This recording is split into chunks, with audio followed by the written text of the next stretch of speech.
Oh, hello. Welcome to the 2013 Hundie Challenge. Today we're going to be discussing... Alright, so I'll level with you. I read this book, Point Counterpoint. I got it from the library. I actually got it from Interlibrary Loan.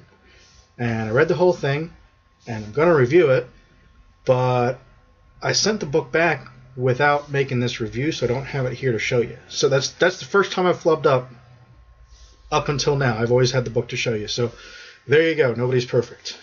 Anyway, Point Counterpoint by Aldous Huxley.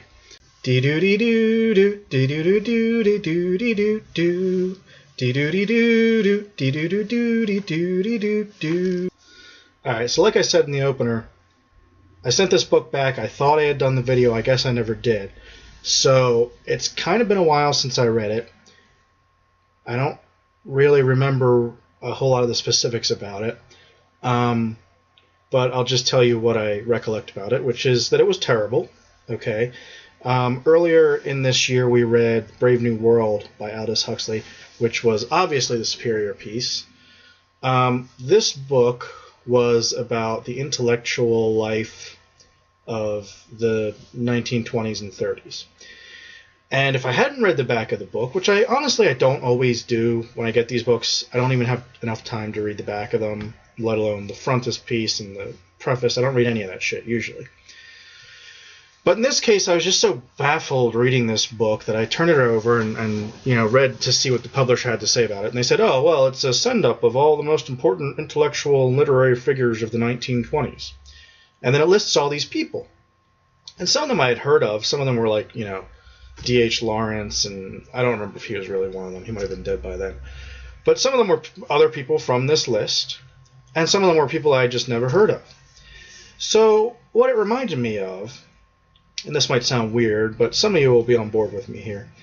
You remember you watched the old Looney Tunes, and they'd have like Bugs Bunny, and he would go into a big, swanky Hollywood party, or something like that.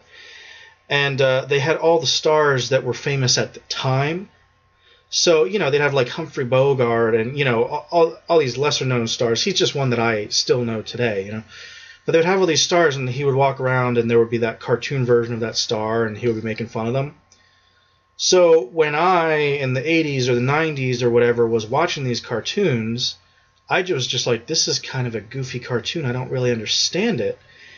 And I might maybe get 2 or 3 references, like, Orson Welles and Humphrey Bogart or whatever. And I would get that it was supposed to be a Hollywood party, but aside from like, Laurel and Hardy or whatever, I wouldn't get what they were satirizing.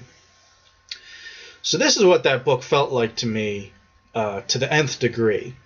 So this is a book that was satirizing something about the 20s and the intellectual world that I just didn't get. And I understood when things were supposed to be jokes and they were supposed to be like scathing and be like, oh, this guy keeps talking about religion, but he doesn't really have any religion, things like that.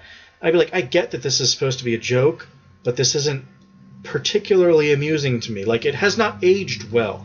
So perhaps this is one of those books like, the Old Maid's Tale and some of these things, where it's just like, it was really good at its time, but it just really has not aged well. And I wanted to believe that, but this book was a really hard slog. It was really difficult to read. And, I've read fucking Finnegan's Wake just this year, Brave New World was pretty easy to read, pretty straightforward. This book does not have a lot to recommend it. It doesn't have a lot going for it.